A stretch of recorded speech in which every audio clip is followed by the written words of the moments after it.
Shalom and welcome to 2 Minutes of Torah. This year is entitled Hamozee and Birkat Hamazon are not two sides of the same coin. Many people assume you have basically two ends of a meal. The meal begins with Hamozee, ends with Birkat Hamazon, and the two cover everything. Hamozee covers the bracha before, and Birkat Hamazon covers the brachas afterwards. It's not really the case. Hamozee, what it covers, is not the same as what benching covers.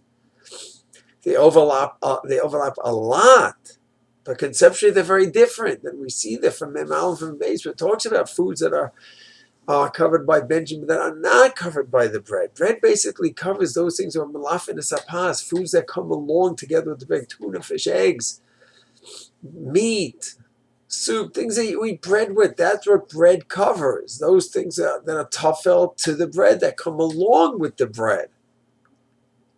While benching covers the seuda. You have to define what's part of the seuda. It's much broader. So, for example, a person goes ahead and has a fruit for dessert. That's not malaf and sapas, not food that comes along with bread, so it's not covered by the bread. Therefore, the simple halacha is that one is say eitz, or watermelon, hadama, or chocolate, shahako.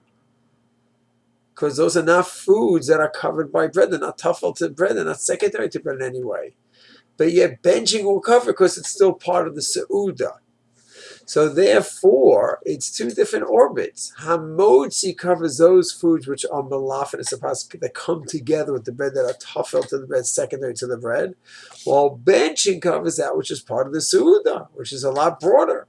So the dessert is part of the seuda. There was a certain kind of food they had when they used to clear out the tables where that wasn't even covered by benching, that we don't have anymore.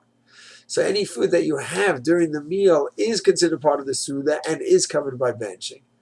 The only tricky shaila is to understand which foods may not be covered by the bread. What if you have an entree, an appetizer? What happens then? A melon, just to whet the appetite when you make a bracha on that.